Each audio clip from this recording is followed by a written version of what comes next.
এবার বগুড়ার মশলার বাজারের উল্টো চিত্র, কমেছে বেশ কিছু মশলাজাত পণ্যের দাম। এ নিয়ে আরও জানাতে শহরের রাজাবাজার থেকে যুক্ত হয়েছেন মাজেদুর রহমান। মাজেদ, কোন কোন মশলার দাম কেজিতে কত টাকা কমেছে জানাবেন?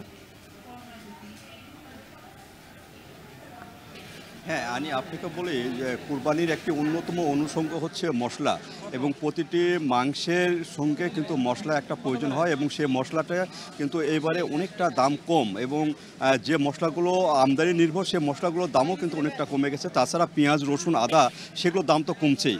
আজকে যদি আমরা মশলার বাজারের কথা একটু বলি, সেটি হলো জিরা। যে জিরা ছিল 700 টাকা কেজি, সেটি কিন্তু 650 টাকা কেজিতে নেমে এসছে। কালো এলাচ যেটি 3000 টাকা ছিল, সেটি 2800-2700 টাকায় কিন্তু আসছে।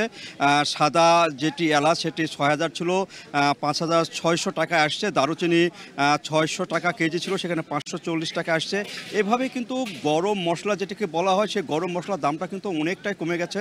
যদিও এটি আমদানি নির্ভর, তবুও কিন্তু আমদানির ক্ষেত্রেও কিন্তু অনেকটা দাম কমে গেছে। এখানে সরবরাহটা অনেক বেড়েছে, তাছাড়া ক্রেতা সাধারণ অনেকটা কম এবারে তারা বলছেন দোকানিরা, সেক্ষেত্রে কিন্তু দামটা অনেক কমেছে। তাছাড়া যদি দেশি মশলার কথা বলি, মশলাজাত যে খাদ্যগুলো রয়েছে, বিশেষ করে পেঁয়াজ কিন্তু 48 টাকা কেজি দরে, ভালো পেঁয়াজটা 48-50 টাকা কেজি দরে বিক্রি হচ্ছে।